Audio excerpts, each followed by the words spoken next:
برابری پارٹی کا ہمیشہ سے یہ موقف رہا ہے کہ جب تک خواتین کو ملک کے سیاسی، معاشی اور سماجی دھارے میں برابری کی بنیاد پر شامل نہیں کیا جا سکتا، پاکستان نہ ترقی کر سکتا ہے، نہ پاکستان کے لوگ خوشحال ہو سکتے ہیں۔ اور یہ مواقع جو ہیں یہ ان کو برابری کی بنیاد پر مہیا ہونے چاہیے۔ تو اس لحاظ سے جب شروع میں نے دیکھا کہ پی ٹی آئی میں خواتین نے شمولیت اختیار کرنی شروع کی، حالانکہ میرا پی ٹی آئی سے بہت زیادہ اختلاف تھا اور ہے ظاہر ہے، لیکن میں نے اس کو ایک خوشائن قدم سمجھا۔ میں نے سوچا کہ سیاست میں خواتین کا آنا ایک اچھی بات ہوگی، اور شروع میں نے دیکھا کچھ مڈل کلاس کی پڑھی لکھی خواتین کو میں نے ٹی وی پہ بھی آتے دیکھا اور ان کو بات کرتے دیکھا۔ ظاہر ہے کہ وہ ریزنیبل بات کر رہی تھیں چاہے ہمارا اختلاف ہو ان سے۔ پھر میں نے یہ دیکھا کہ آہستہ آہستہ وہ خواتین سائیڈ لائن ہو گئی، ان کا ٹی وی پہ آنا بند ہو گیا۔ اس کی جگہ وہ خواتین آئیں جو اونچا بولتی تھیں، جو بد لحاظی، بد زبانی کرتی تھیں، اور عمران خان کی یا تو تعریفوں کے پل باندھتی تھی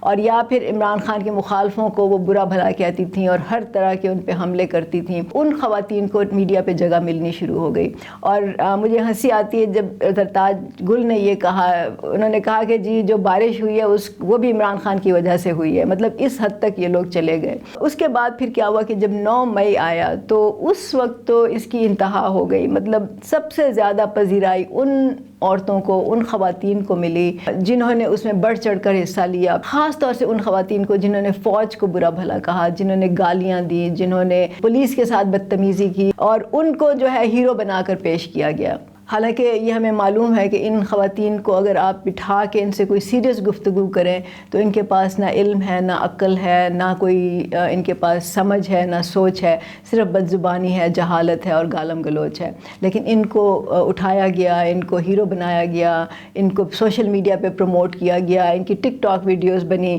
ان خواتین کو انہوں نے پیش کیا، اور یہ سب کچھ ایک سوچی سمجھی اسٹریٹجی کے تحت کیا گیا، عمران خان کی ہدایات کے مطابق کیا گیا۔ اور جس طرح سے پی ٹی آئی نے خواتین کو استعمال کیا ہے وہ سب کے سامنے ہے، اور جو کہانیاں خواتین اور عمران خان کے بارے میں مشہور ہیں، جو آڈیو لیکس ہوئی ہیں، میں ان کی تفصیل میں تو بالکل جانا ہی نہیں چاہتی، لیکن آپ سب کے سامنے ہیں۔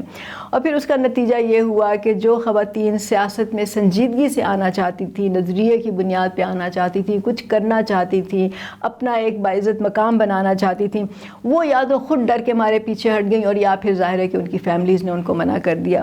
تو برابری پارٹی کے لیے ایک بہت ہی میں سمجھتی ہوں کہ ایک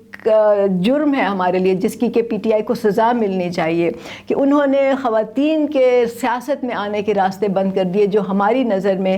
پاکستان کی ترقی کے لیے بہت ضروری ہیں۔ مردوں میں تو یہ ہوتا ہی تھا، اب عورتیں بھی اس میں شامل ہو گئی، سیاست کا معیار جو تھا مزید گر گیا۔ کچھ عرصے سے دیکھ رہی ہوں کہ کچھ صحافی ہیں اور کچھ اور لوگ ہیں، وہ یہ کہتے ہیں کہ جی یہ جو عورتیں ہیں ان کو سزائیں نہ دی جائیں، ان سے نرم برتاؤ کیا جائے، کیونکہ ہمارا کلچر جو ہے وہ خواتین کو سزا دینے کے حق میں نہیں ہے، یا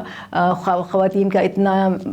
باعزت مقام ہے کہ ان سے اس طرح کا سلوک نہیں کرنا چاہیے۔ میں سمجھتی ہوں کہ اول تو اگر آپ باقی پاکستان کی عورتوں کو دیکھ لیں تو آپ دیکھ لیں کہ کتنی عورتیں ہیں جو ورکنگ کلاس میں ہیں، جو محنت کرتی ہیں، جو مشقت کرتی ہیں، جو اپنی اس سے روزی روٹی کماتی ہیں، کتنوں کو باعزت مقام ملتا ہے۔ لیکن آن دی ادر ہینڈ میں یہ بھی کہوں گی کہ یہ جو عورتیں ہیں جو سیاست میں آ کے جنہوں نے اپنے کرتوتوں کی وجہ سے اپنے لیے یہ راستہ چنا ہے، ان کو کیوں رعایت دی جائے؟ میں سمجھتی ہوں کہ کوئی بھی، چاہے وہ مرد ہے یا عورت ہے یا کوئی بھی کسی بھی فیلڈ آف جو لائف ہوتا ہے اس میں وہ شامل ہونا چاہتا ہے، کوئی بھی کام کرنا چاہتا ہے، تو پھر اس کو اس کے جو اصول ہوتے ہیں اس کے مطابق چلنا بھی پڑتا ہے، اور پھر اگر اس میں کوئی فائدہ ہے یا نقصان ہے اس کو بھی فیس کرنا پڑتا ہے۔ تو میرا خیال ہے کہ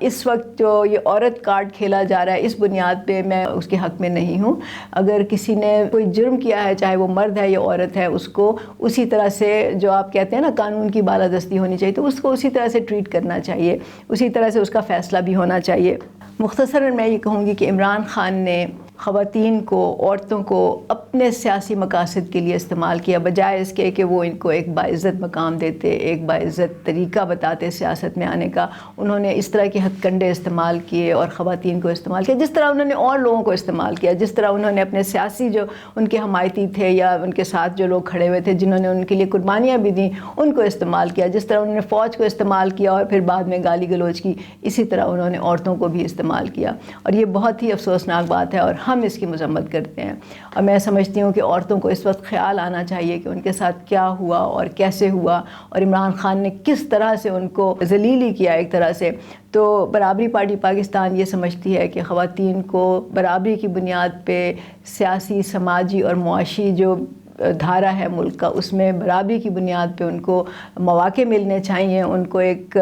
باعزت روزگار کے مواقع ملنے چاہیے. وہ جو کچھ بھی کرنا چاہتی ہیں, وہ سیاست میں آنا چاہتی ہیں, ان کے لیے ان کو فیسیلیٹیٹ کرنا چاہیے. لیکن سیاست جو ہے اس کا بھی ہم نے یہ سوچنا ہے کہ ہم کس طرح کی سیاست کر رہے ہیں اس ملک میں. کیا ہم اصولوں کی سیاست کر رہے ہیں, کیا ہم ایشوز پہ سیاست کر رہے ہیں, کیا ہم مسائل پہ سیاست کر رہے ہیں. برابری پارٹی پاکستان اس سیاست کا رخ موڑنا چاہتی ہے. بجائے ہم بیانیوں کی سیاست کے, بجائے ہم دھڑے بازی کی سیاست کے, بجائے پاور پالیٹکس کی سیاست کے, ہم چاہتے ہیں کہ ایشوز پہ سیاست ہو. اور پاکستان میں عورتوں سے زیادہ کس کے ایشوز زیادہ ہوں گے؟ مطلب عورتوں سے آپ پوچھیں تو مسائل ہی مسائل کے انبار لگے ہوئے ہیں ان کے سامنے. تو ان کو برابری پارٹی میں شامل ہونا چاہیے, کیونکہ یہی ایک پارٹی ہے جو واحد ان کو باعزت مقام بھی دے گی, ان کو برابری کے حقوق بھی دے گی, اور ان کو فیسیلیٹیٹ بھی کرے گی سیاست میں آنے کے لیے, تاکہ وہ سیاست میں آئیں اور خود اپنے حقوق کے لیے جد و جہد کر سکیں.